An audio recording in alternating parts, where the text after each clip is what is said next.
ओम जी good morning. पहले दिन का कलेक्शन देखा आपने? हाँ जी, 140 करोड़ पा रहे हैं। बढ़िया कट्टा है जो श्री राम भक्तों का। फटाफट 140 करोड़ की डिवाइन विक्ट्री वाला डिजिटल पैम्पलेट बनवाइए, मैं अभी अपने सोशल मीडिया हैंडल पर उसको शेयर करूंगा। बिल्कुल बिल्कुल। 4 hours later. मनोज जी, ये क्या बना दिया आपने? रावण के 10 सिरों को बिल्कुल डबल डेकर बस बना रखा है और हनुमान जी सबके बाप दादा एक किए जा रहे हैं। ये क्या दिखा रहे हैं आप? देखिए, हमने रामायण नहीं बनाई, रामायण से हेविली इंस्पायर्ड फिल्म बनाई है। आप समझने की कोशिश कीजिए। तो फिर राम सिया राम सॉन्ग कैसे डाल दिया आपने? इसका जवाब आपको ओम राउत जी देंगे, मुझे दूसरे चैनल पर भी जाना है। देखिए, अभी तक तो आपको पता लग ही गया होगा कि आदि पुरुष के न केवल डायलॉग वाहियात हैं, बल्कि पूरी की पूरी फिल्म की स्टोरी लाइन ही डिस्टॉर्टेड। सीजीआई ऐसा है कि उसका रामायण से दूर दूर तक कुछ लेना देना नहीं है। वीएफएक्स बिल्कुल चीप नजर आता है। और जहाँ तक सवाल है कॉस्ट्यूम का, तो कॉस्ट्यूम की जितनी कम बात की जाए उतना अच्छा है। रामायण के नाम पर इतने सारे ब्लंडर्स के बाद आप कह सकते हैं कि ये फिल्म साल 2023 का सबसे बड़ा स्कैम है। और ये स्कैम फिल्म के राइटर, प्रोड्यूसर, डायरेक्टर ने मिलकर करोड़ों राम भक्तों के साथ किया है। इसलिए आज के इस वीडियो में हम देखेंगे कि ये स्कैम क्यों और कैसे प्लान किया गया, कैसे इसको एग्जीक्यूट किया गया। अब ऑब्वियसली पूरी तरह से एग्जीक्यूट हो नहीं पाया क्योंकि जनता उतनी मूर्ख नहीं है। भाई मतलब इतनी गंदी लगी कि मुझे कहाँ चश्मा लगाना पड़ रहा है। इस स्कैम को जिसने अपनी कलम से लिखा है वो खुद में कितना बड़ा स्कैम है, ये देख लेते हैं पहले। सो कॉल्ड नेशनलिस्ट और हिंदूवादी लेखक मनोज मुंतशिर एक समय में कांग्रेस के बहुत बड़े समर्थक हुआ करते थे। विश्वास नहीं हो रहा है? मुझे पता है, बिना प्रूफ के आप लोग मानिएगा नहीं। चलिए दिखाता हूँ।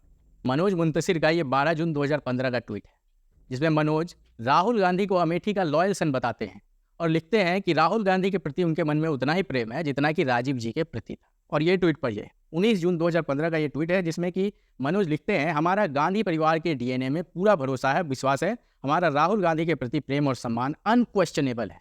लेकिन अब इसी मनोज मुंतशिर ने कुछ ही महीनों पहले राहुल गांधी के लिए ये कहा था। विष्णुगुप्त ने लिखा है कि विदेशी से पैदा हुआ तो नहीं हो सकता। अब आप में से कुछ लोग कहेंगे कि समय के साथ लोगों की विचारधारा और उनकी सोच में अंतर आता है। ऐसा ही मनोज के साथ भी हुआ होगा। अगर आप ऐसा सोच रहे हैं तो एक सेकंड रुकिए जरा। ये ट्वीट 26 अप्रैल 2019 का है, जिसमें मनोज मुंतशिर एक वीडियो शेयर करते हैं और उस वीडियो के बैकग्राउंड में तेरी मिट्टी सॉन्ग बज रहा होता है। इस वीडियो में नेहरू से लेकर राहुल गांधी तक का महिमा मंडन किया गया था। और आपको एक बात ध्यान ये भी रखना चाहिए कि अप्रैल 2019 वो महीना था जब देश में लोकसभा चुनाव तक कैंपेनिंग पूरे जोरों पर था। और अगर ऐसे समय में कोई इस तरह के वीडियो शेयर करता है, ट्वीट करता है, तो उसका मतलब स्पष्ट निकाला जाना चाहिए कि वो व्यक्ति उस पार्टी के प्रति कट्टर समर्थक है। अब देखिए, मैं यहाँ मनोज मुंतशिर की बुराई इसलिए नहीं कर रहा कि वो कांग्रेस पार्टी के समर्थक थे। मैं इसलिए उनकी बुराई कर रहा हूँ क्योंकि वो समय देखकर पार्टी बदल लेते हैं और ऐसा व्यक्ति कभी भी किसी विचारधारा के प्रति लॉयल नहीं हो सकता है और उस पर विश्वास नहीं किया जा सकता है। आज अपनी कविताओं में मुगलों को डकैत और लुटेरा बताने वाले मुंतशिर जी कभी अकबर के बारे में ये विचार रखा करते थे। हमारी साझी विरासत है, जितना राणा प्रताप हमारे हैं उतनी अकबर हमारे हैं। इलाहाबाद का नाम प्रयागराज किए जाने से उनको पीड़ा हुई थी, जैसे उनकी माँ का नाम बदल दिया गया। जब इलाहाबाद का नाम बदल के प्रयागराज हो जाता है, एक कवि की नज़र उसे किस तरह से देखती है? नहीं, इलाहाबाद का नाम बदल के प्रयागराज हो जाता है तो मुझे तकलीफ होती है, और इसलिए तकलीफ होती है क्योंकि मेरी तमाम यादें इलाहाबाद की हैं। तो मुझे ऐसे ही लगता है जैसे मेरी माँ का नाम किसी ने बदल दिया। उन्होंने खुद भी कुछ ही दिनों पहले एमपी के मुख्यमंत्री से भोपाल शहर का नाम बदलने की मांग की है। अब सोचिए, इन्हें तब नहीं ऐसा लगा कि कई सेंसिटिव भोपाली लोगों को उनकी माँ का नाम बदलने जैसा एहसास होगा जैसा कि इन्हें हुआ था। इससे पता चलता है कि ये कितने मौका परस्त इंसान हैं। और तो और साहब ने अब अपना नाम भी बदल लिया है। कभी मनोज मुंतशिर हुआ करते थे, आज मनोज मुंतशिर शुक्ला हो गए। इनकी पत्नी नीलम मुंतशिर के पोस्ट देखकर तो आपके मजे ही आने वाले हैं। कोविड के दौरान क्राउड फंडिंग की आड़ में करोड़ों का घोटाला करने वाली राणा आयू इनकी वाइफ के लिए अमेजिंग वुमन है। डूबियस बरखा दत्त पर इन्हें गर्व है और इन्होंने तबलीगी जमात को लेकर भी एक शायरी लिखी है, आपको स्क्रीन पर दिखाई दे रहा हो। इन सब का मतलब ये है कि जब परिवार का सबसे नज़दीकी सदस्य वामपंथी विचारधारा से प्रेरित होगा तो उसका असर अगले पर तो होगा ना। आप कहेंगे चलो मान लिया कि मुंतशिर की विचारधारा संदिग्ध है और वो मौका परस्त भी है, लेकिन इन सब का फिर भी उसकी फिल्म से क्या लेना देना? देखिए, लेना देना है। ऐसे विचारधारा के लोगों का राम और रामायण से उतना ही संबंध है जितना केजरीवाल जी का कट्टर ईमानदारी और देशभक्ति से है। इतनी कथा सुनने के बाद आपको भी समझ आ गया होगा कि इस व्यक्ति से रामानंद सागर के स्तर का कंटेंट एक्सपेक्ट नहीं किया जा सकता। अब आप इस बात को भी समझ ही सकते हैं कि जब फिल्म के डायरेक्टर और प्रोड्यूसर ने मुंतशिर से फिल्म बनाने को लेकर बात शुरू की होगी तो फिल्म बनाने के पीछे का असली मोटिवेशन क्या रहा होगा। जाहिर है अभी जो चारों तरफ राममय माहौल हो रखा है उसको एक्सप्लॉइट करके पैसा पीटने की पूरी तैयारी थी। बेसिक आइडिया ये था कि राम जी का जो इतना प्रभावशाली नाम है उसकी आड़ में आदि पुरुष की हवा बनाई जाए ताकि लोग थिएटर में आराम से खिंचे चले आए। उसके बाद अगर स्टोरी लाइन कमज़ोर भी हो तो CGI VFX और बढ़िया म्यूजिक के दम पर लोगों को मंत्रमुग्ध किया जाए और उसके बाद लोग अगर थिएटर से एग्जिट करें तो उन्हें मज़ा भी आए। इनकी इस प्लानिंग को वेरीफाई किया जा सकता है राउत और मुंतशिर के कई बयानों और इनकी कई चालाकियों से। चलिए देखते हैं।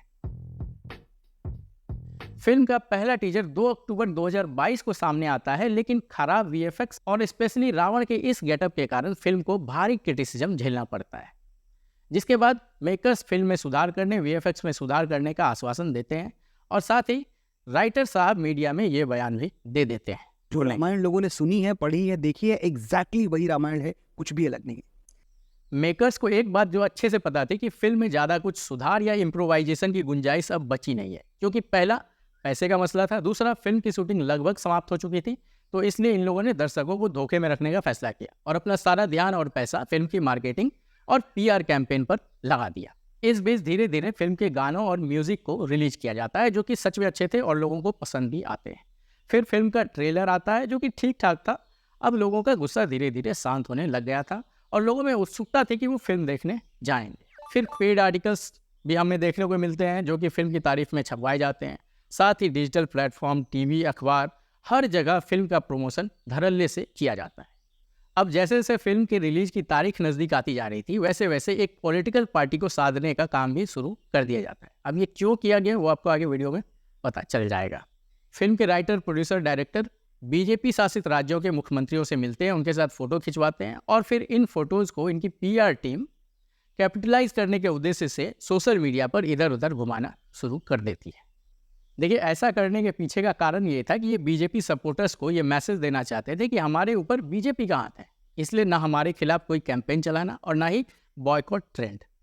देखिए, प्रॉब्लम ये है कि इन गधों को लगता है कि बॉयकॉट ट्रेंड के पीछे BJP का हाथ रहता है, जबकि सच्चाई ये नहीं है। अगर सच्चाई ये होती तो आज फिल्म के खिलाफ कोई नेगेटिव कैंपेन नहीं हो रहा होता और ना ही मुंतशिर को इस तरह से धोया जा रहा होता। जिस फिल्म में विभीषण की पत्नी एक टब में लिटाकर संजीवनी प्रवाहित करे, वो जो स्क्रीन प्ले है जिस तरह से दर्शाया गया, ये किसी ना किसी रामायण में तो पड़ा होना चाहिए। आप कह रहे थे कि कथा से छेड़छाड़ नहीं होनी चाहिए, तो अगर ये ओम राउत ने किया कि मुंतशिर जी ने किया, उसका कोई जवाब तो होना चाहिए कि ये प्रसंग यहाँ आया तो हमने यहाँ से उठा के डाल दिया। तो मुंतशिर से कोई कहेगा कि जो किरदार आपसे उसका डायलॉग है ही नहीं वो लिख दीजिए, तो आप लिख देंगे। सुनिए, इस बात पे इतने अच्छे उत्तर आपको ओम राउत देंगे कि आपके पास एक एक चीज का वृत्तांत और एक एक चीज के रेफरेंस टू पॉलिटिक्स के साथ आपको जवाब देंगे। वो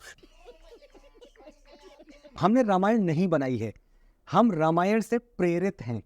अभी याद करिए, मैंने थोड़ी देर पहले ही आपको इस वीडियो में दिखाया था कि मुंतशिर जिसमें बोल रहा था कि हमने हूबहू रामायण ही बनाई है। इतना ही नहीं, इसने हनुमान जी के किरदार से सरकछाप डायलॉग बुलवाए जाने के सवाल पर यह जवाब दिया। इस देश के बड़े बड़े कथावाचक, आप गूगल कर ले, मैं आपको कुछ वीडियोस भेज देता हूं, बड़े बड़े कथावाचक इस देश के बरसों से यही लाइन बोलते आ रहे हैं। अब इस पर मेरा पक्ष सुनिए जरा। हनुमान जी का किरदार किस भाषा में बात करेगा वो फर्क नहीं पड़ता कि मनोज मुंतशिर क्या सोचता है और कथावाचक किस भाषा में बोलता है, क्योंकि हनुमान जी का किरदार हमेशा उसी भाषा में बात करेगा जो कि शास्त्र सम्मत है। क्योंकि हनुमान जी शास्त्रों के अनुसार बलशाली तो है ही, वो प्रकांड विद्वान भी है। इसलिए एक विद्वान इंसान हमेशा शालीनता के साथ बात करेगा, ना कि सरकछाप लैंग्वेज में। इसलिए मनोज मुंतशिर के सोचने से कुछ नहीं होता। और दूसरा, जो कथावाचक है वो कथा सुनाता है अपनी भाषा में, इसका मतलब ये थोड़ी है कि हनुमान जी भी उसी भाषा में बोलने लग जाएंगे। तो ये डम्ब आर्ग्यूमेंट यहीं पर समाप्त कर देना चाहिए। दूसरा सुनिए कि इसने एक और क्या आर्ग्यूमेंट दिया है इसी तरह के सवाल पर। लेकिन दुर्भाग्य ये है कि जो नई पीढ़ी है, ये नए बच्चे कैप्टन अमेरिका और थॉर और मार्वल और DC के यूनिवर्स में पल बढ़ रहे हैं। ये राम की कथा नहीं सुनते। युवा फिल्म से कैसे कनेक्ट करेंगे, ये फिल्म बनाने वालों का प्रॉब्लम है। ऐसा नहीं कि तुम शास्त्रों में ही उलटफेर करके उसको सरकछाप बना दोगे। दूसरा कि ये तुम मान के बैठे हो कि युवा विशुद्ध हिंदी से कनेक्ट नहीं कर पाएंगे।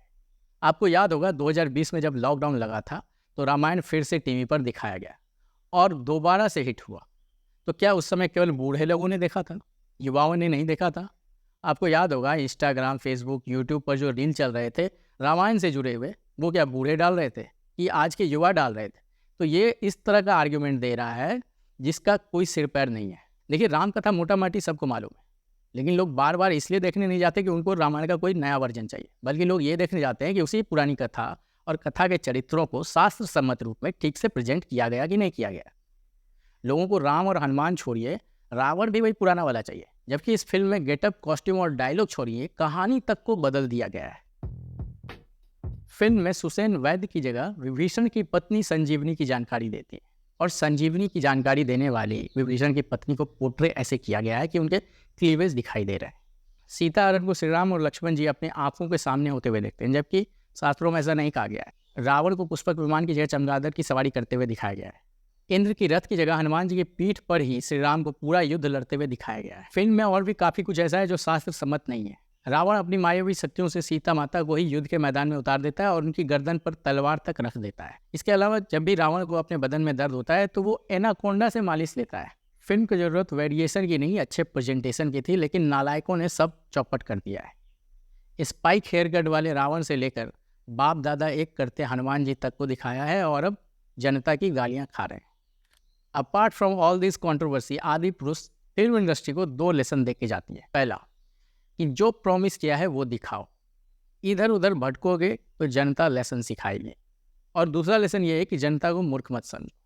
ऐसा नहीं चलेगा कि तुम रिलीजियस भावनाओं को एक्सप्लॉइट करके कुछ भी दिखाओगे और जनता एक्सेप्ट कर लेगी, शाबाशी देगी। ऐसा नहीं होने वाला। Don't try to be over smart.